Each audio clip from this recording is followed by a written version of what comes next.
Pourquoi es-tu assise là? Ta sœur est juste là, debout. Cédez-lui ta place. À la fête de Noël, ma mère m'a attrapé le bras alors que j'étais enceinte de 9 mois et a hurlé.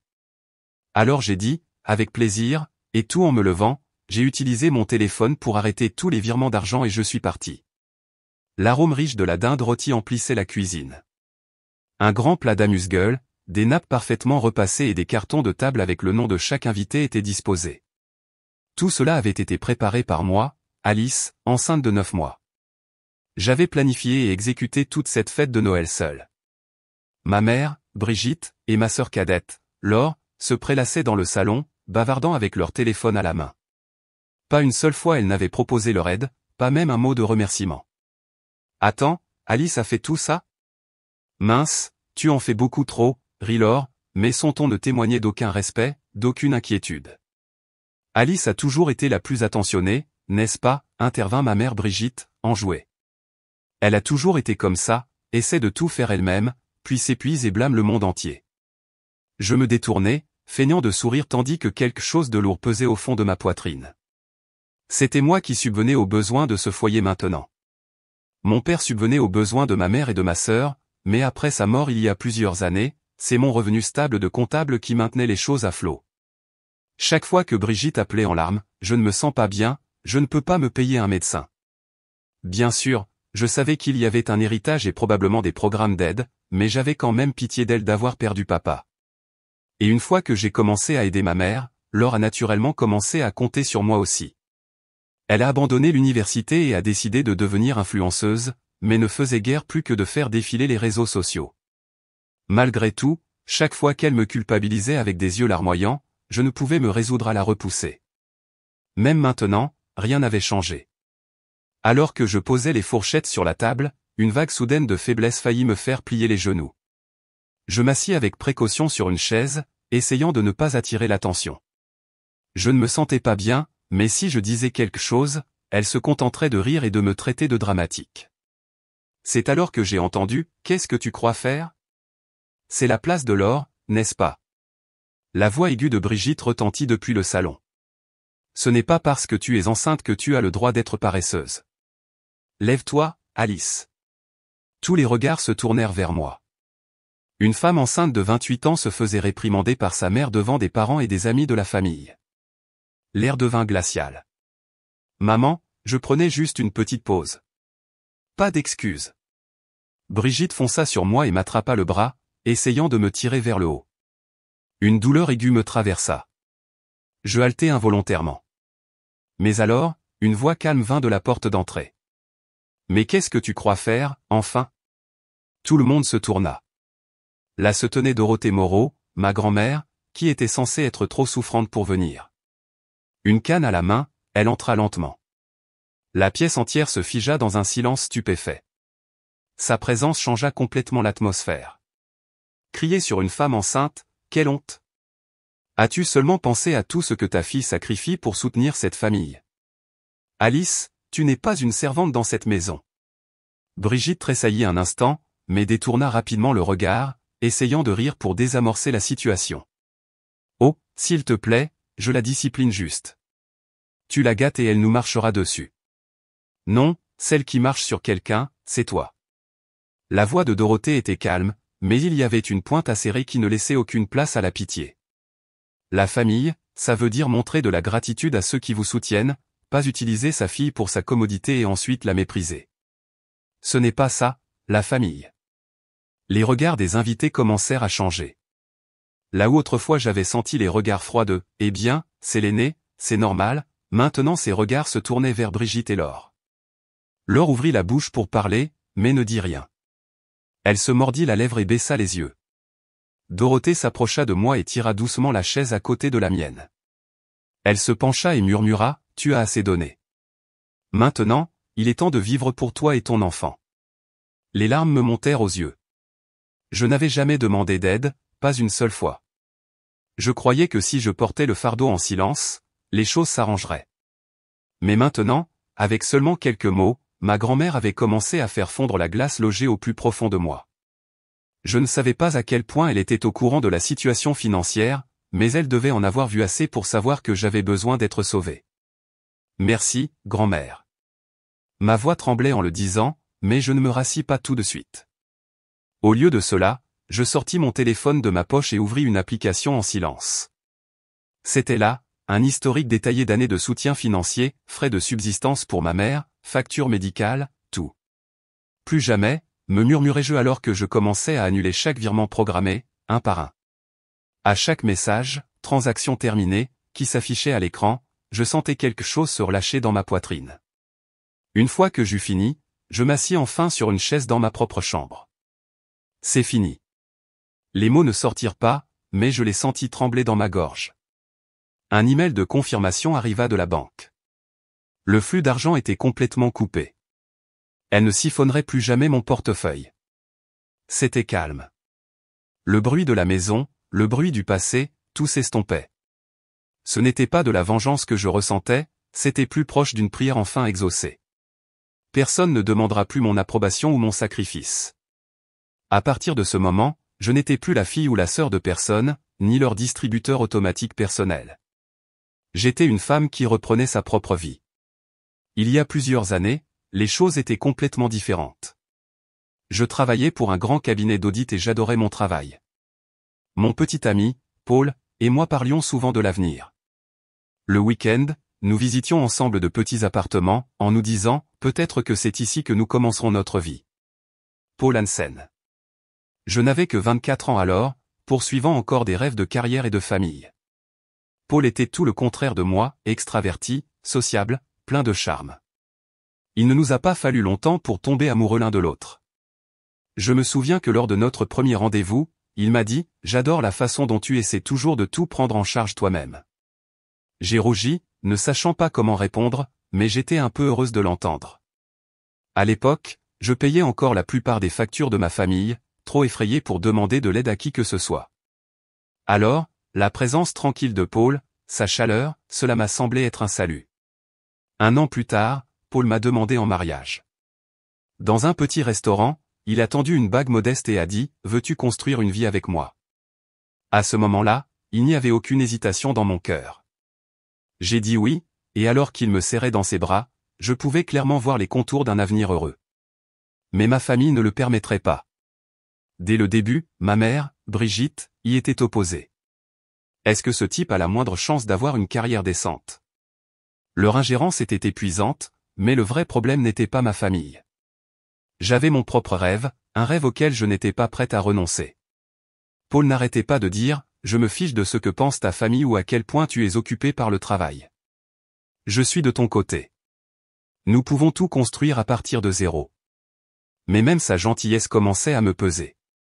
Un jour, je lui ai dit doucement « Je suis désolé. J'y ai beaucoup réfléchi, et je pense que j'ai besoin de me concentrer sur ma carrière en ce moment. » Paul resta silencieux un moment, puis répondit simplement « D'accord. » Pas de colère, pas de tristesse, juste un doux sourire. Même sa gentillesse ne pouvait ébranler la résolution que j'avais bâtie.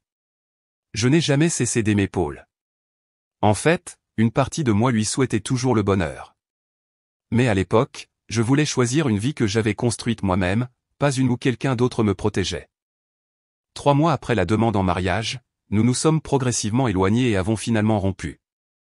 Paul n'aurait jamais été heureux avec quelqu'un comme moi, qui ne voulait que se concentrer sur son travail. Après la rupture, je me suis enfoui dans ma carrière, comme si j'enfermais mes émotions. J'étais au bureau à 7 heures du matin tous les jours, travaillant tard dans la nuit, noyé sous les feuilles de calcul et les échéances. J'ai été promu. Je suis devenu chef de l'équipe de gestion des clients plus rapidement que n'importe lequel de mes pairs, et mes performances étaient exceptionnelles. Mais une fois rentré à la maison, la réalité m'attendait. La facture d'hôpital de maman a encore augmenté. C'est toi qui gagnes le plus, Alice. Ce n'est que justice, n'est-ce pas? Au début, je considérais cela comme un soutien temporaire. Mais lentement, tout le foyer est devenu dépendant de moi. Laure, qui avait abandonné l'université, gagnait un peu d'argent en publiant des vidéos, mais elle ne contribuait jamais aux dépenses du ménage. Puis vint le point de rupture. Nous pensons emménager avec toi, m'a lâché Brigitte le lendemain de la signature du bail de mon nouvel appartement tant attendu. Attends, quoi? vous voulez dire, vous tous? Je n'ai pas pu m'empêcher de demander. Brigitte a répondu comme si c'était la chose la plus naturelle au monde. Tu emménages dans un endroit plus grand, n'est-ce pas? Si tu peux te permettre le loyer, alors nous avoir là ne devrait pas être un problème. Nous sommes une famille, après tout. D'ailleurs, tu ne pourras pas élever ce bébé toute seule, n'est-ce pas?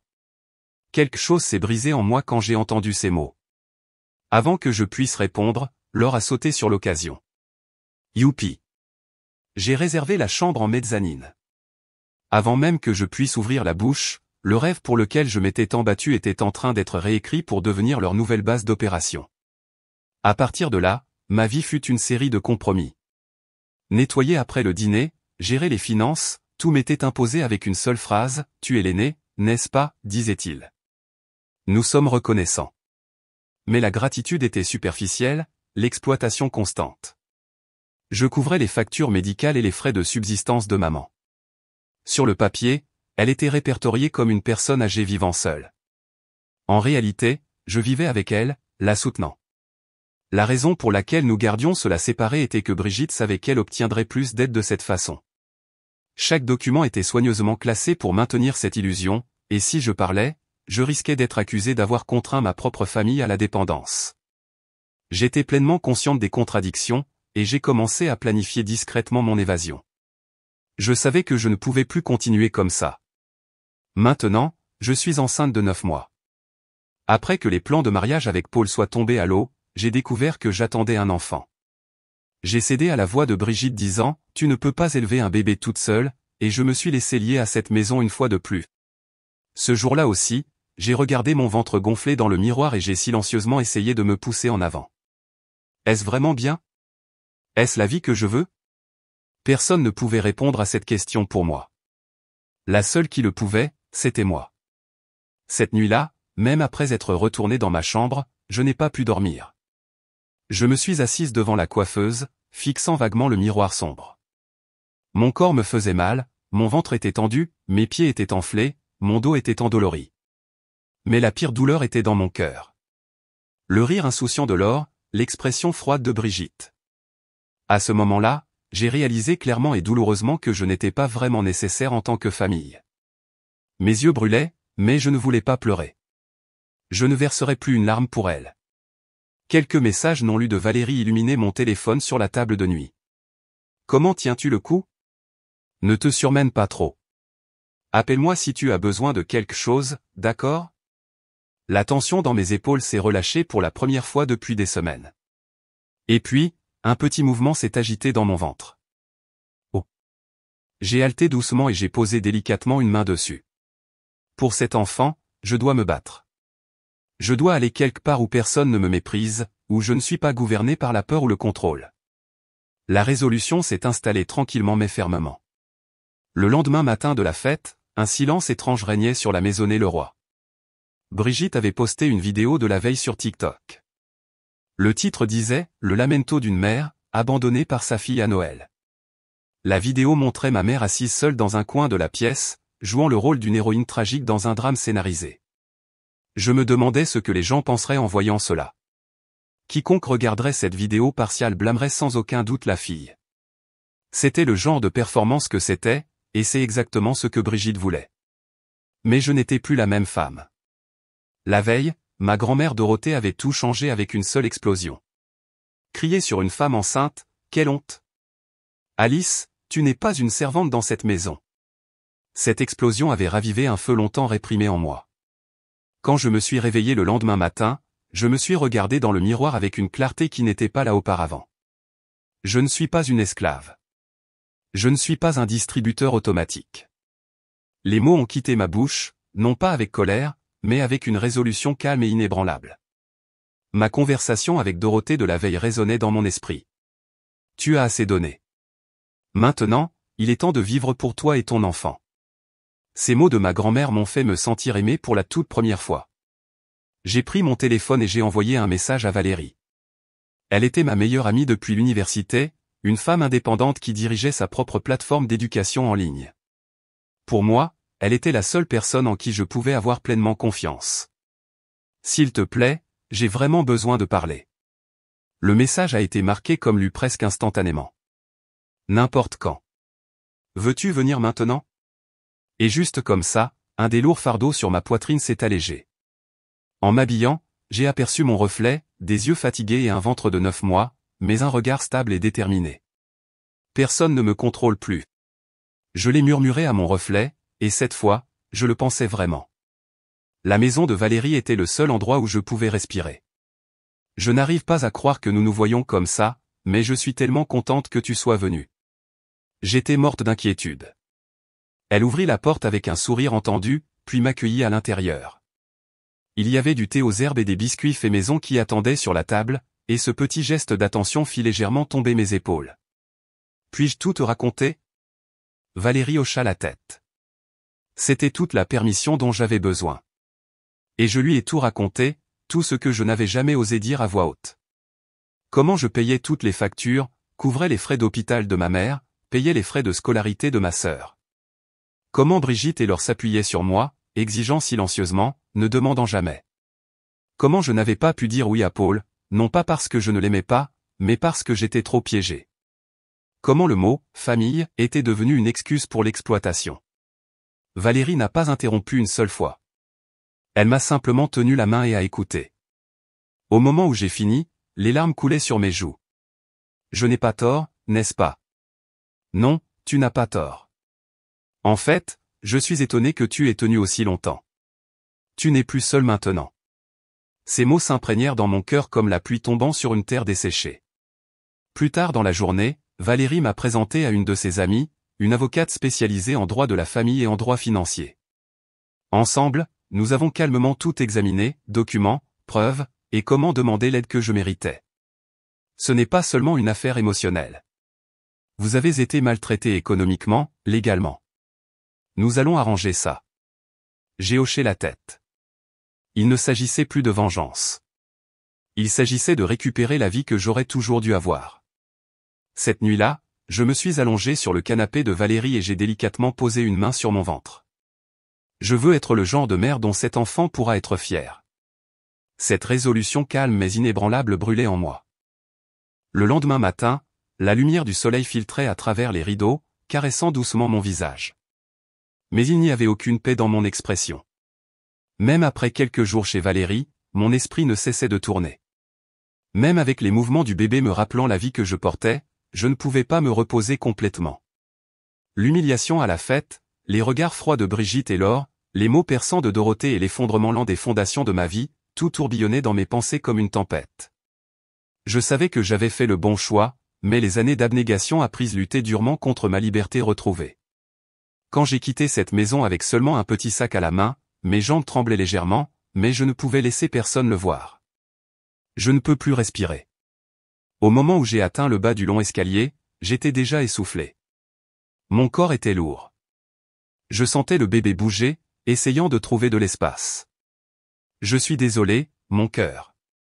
Juste un peu plus longtemps, d'accord? Je l'ai murmuré dans mon esprit, faisant un pas à la fois. Le trajet jusqu'à la gare n'avait jamais semblé aussi long. Même si j'avais bien lacé mes baskets, elles me semblaient lâches d'une manière ou d'une autre. Et le pire de tout, les regards des gens me semblaient glacials. Personne n'allait m'aider. Cette vérité me blessa profondément. Au moment où j'ai atteint la gare de Valérie, mon corps me semblait de plomb. Mais quand j'ai sonné à sa porte, j'étais debout. Quand j'ai entendu sa voix, « Bon retour », des larmes ont silencieusement coulé sur mes joues. Il y avait quelqu'un qui m'accueillerait. Je me suis dit, je vais m'en sortir. Quand j'ai ouvert mon ordinateur portable, la vidéo était toujours en ligne, celle que Brigitte avait postée sur TikTok le lendemain de la fête de Noël. Le lamento d'une mère, abandonnée par sa fille à Noël. Elle était là, à l'écran, assise de façon dramatique dans un coin, comme un personnage tragique d'une pièce de théâtre. Je ne voulais pas déranger ma fille enceinte, alors j'ai gardé mes distances. Même si les gens me comprennent mal, ce n'est pas grave. Je l'ai fait pour elle. Les reniflements mis en scène, l'éclairage soigneusement choisi, les légendes à l'écran soulignant les larmes de ma mère. Un par un, les commentaires ont commencé à affluer. Si émouvant. Comment sa fille peut-elle être si cruelle? Si tu ne peux même pas aimer ta propre mère, comment peux-tu être mère toi-même? La vidéo a rapidement dépassé les 100 000 vues. Des dons, non sollicités mais compatissants, ont commencé à affluer. C'est un mensonge. Je me le suis murmuré. J'ai ouvert fichier après fichier d'une main ferme.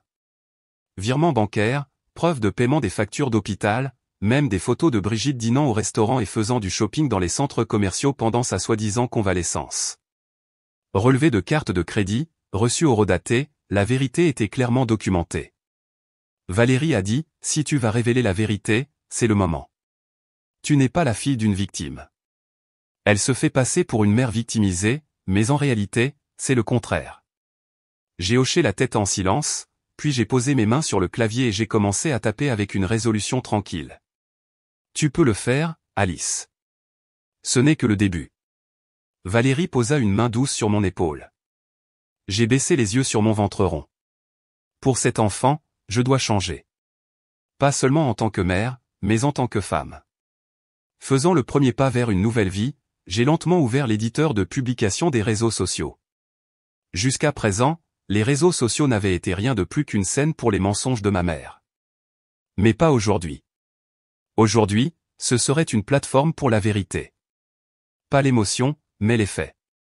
Ceci n'est pas une réfutation à ma mère. Ceci est un enregistrement de la vérité. Sous la légende, j'ai téléchargé des PDF des reçus de virement, des preuves de paiement des factures médicales et des photos des vacances de Brigitte postées pendant sa soi-disant convalescence, y compris des reçus d'achat de maquillage de luxe. Pendant ma grossesse, j'ai soutenu ma famille d'une manière que la plupart ne verront jamais. Je veux que les gens sachent à quoi cela ressemblait. En moins de 10 minutes, les commentaires ont commencé à affluer. Attendez, alors quelle est la vraie histoire? Ces preuves sont trop claires pour être niées. Elle a fait tout ça à 9 mois de grossesse? La mère dans cette vidéo semble complètement différente maintenant. Même les habitants ont commencé à intervenir. Ces documents sont réels. Même format que nous utilisons dans mon entreprise. C'est elle qui s'occupe du soutien financier des entreprises par ici. On lui fait confiance. Le récit a changé instantanément. Le rôle de victime soigneusement construit par Brigitte a commencé à s'effilocher publiquement et bruyamment. Quand j'ai cliqué sur « Publier », j'ai expiré profondément. Quoi qu'il arrive ensuite, mon cœur était remarquablement calme. Ce n'était pas de la vengeance. C'était un pas vers ma propre reconquête et la construction d'une vraie vie avec l'enfant que je portais. Valérie apporta du café et s'assit à côté de moi. C'était impressionnant. Il n'y a aucun moyen qu'elle reste silencieuse après ça. Elles n'ont pas besoin de répondre. Ça n'a plus d'importance. Je ne reviendrai pas, Valérie hocha la tête en silence, me tapotant l'épaule. Mon bébé bougea doucement en moi, comme s'il murmurait, bien joué. J'ai posé une main sur mon ventre et j'ai fermé les yeux. Nous commencerons une vraie vie ensemble, juste nous deux. Plus de contrôle, plus de peur. Cette nuit-là, les hashtags ont commencé à devenir viraux, amour familial véritable et n'exploitez pas les femmes enceintes pour la sympathie. Le lendemain, le téléphone de Brigitte n'arrêtait pas de sonner. Son hôpital a appelé pour dire que ses ordonnances étaient maintenant suspendues. Le compte de la pharmacie avait été suspendu. Même son loyer, son électricité et son gaz étaient maintenant au nom de quelqu'un d'autre. J'avais examiné le bail et contacté le gestionnaire immobilier. J'aimerais résilier le contrat à la fin du mois prochain, avais-je dit calmement. Une fois toutes les formalités logistiques réglées, Valérie m'a aidé à emménager dans une nouvelle maison. Il était temps de prendre un nouveau départ avec mon bébé. Quelques jours plus tard, Brigitte et Laure l'ont appris, non pas de moi, mais du gestionnaire immobilier. Le bail se termine le mois prochain. Pour la première fois, elles ont réalisé à quel point leur situation était précaire. Elles se sont empressées de me joindre, mais à ce moment-là, j'avais changé de numéro et d'adresse email. Il n'y avait plus de ligne directe vers moi. Confrontée à la réalité de perdre leur maison, Brigitte hurla de frustration. Laure, à travers ses larmes, murmura « Comment en est-on arrivé là ?» Mais c'était ma réponse silencieuse aux années que j'avais passées à porter une vie qui ne m'avait jamais appartenu. Tout dans leur vie s'est arrêté. Leurs demandes auprès des bureaux locaux n'ont mené nulle part. Puis un jour, elles ont reçu un avis formel, tout soutien antérieur a été résilié. Laure vivait maintenant dans la peur de l'opinion publique. Un extrait de la fête de Noël avait fait surface en ligne. Sœur enceinte forcée de céder sa place par sa propre mère et sa sœur, traitée comme une servante. La vidéo s'est propagée rapidement, et avec elle, des vagues de réactions négatives. Comment ont-elles pu traiter une femme enceinte comme ça? Cette sœur est une vraie sangsue. Attendez, elle vivait de ses revenus? Son nombre d'abonnés a chuté. Tous les contrats avec les marques ont été annulés. Chaque nouvelle proposition était accueillie par « ce n'est pas la bonne image pour nous en ce moment ». Un soir, la famille Leroy se retrouva de nouveau réunie dans le salon, mais la chaleur avait disparu. « Maman, étions-nous vraiment si horribles ?» Brigitte marqua une pause, baissant son journal. « Horrible ? C'est un peu fort. Mais tout ce que nous avons fait, c'était comme rendre la gentillesse par la cruauté. » Brigitte se mordit la lèvre. Elles avaient vécu de mes revenus et s'y sentaient en droit. Elles n'avaient rien donné et tout pris. Et maintenant, elles étaient forcées de faire face à cette vérité. Puis la sonnette retentit. C'était une livraison. À l'intérieur de la boîte se trouvait une simple carte et une lettre. À qui de droit, je passe des jours tranquilles avec mon fils dans notre nouvelle maison. Il y a eu beaucoup de choses sur lesquelles réfléchir, mais je me sens calme maintenant. Je n'ai plus l'intention de m'attarder sur le passé. Mais j'ai fait mon choix. Je ne reviendrai pas. La vie où je me sacrifie constamment se termine ici. Dans une chambre d'hôpital silencieuse, j'ai fermé les yeux. Après un long combat, je tenais une minuscule vie dans mes bras. Le poids chaud d'un nouveau-né. Bienvenue au monde, Lucas. Des larmes ont coulé sur mes joues quand j'ai murmuré son nom. Il a ouvert la bouche et a attrapé mon doigt. Peu importe à quel point j'avais été seul, ce moment valait tout. Après être sorti de l'hôpital, j'ai emménagé dans un petit appartement dans l'ouest de la ville. Il n'était pas neuf, mais la lumière du soleil emplissait la pièce. Des meubles simples, quelques plantes d'intérieur. Dans le petit berceau de Lucas se trouvaient des livres d'images que j'avais autrefois aimés enfant. Puis un jour, une lettre est arrivée. Une enveloppe gris pâle et une écriture que j'ai immédiatement reconnue. À Alice. Juste en dessous du nom, écrit d'une écriture soignée, se trouvaient les mots « Aurais-je tort de rêver qu'un jour, nous pourrions être tous les trois ? Toi, moi et Lucas. » En finissant de lire, j'ai doucement pressé l'enveloppe contre ma poitrine. Ce qui m'est venu à l'esprit, c'est le doux avenir dont nous avions autrefois rêvé ensemble, le jour où nous avions parlé de louer un endroit juste pour nous deux. Pourrais-je revenir en arrière, me tenir à nouveau aux côtés de Paul ? Le temps qui s'était arrêté pour nous deux ce jour-là recommençait maintenant à bouger, cette fois à trois.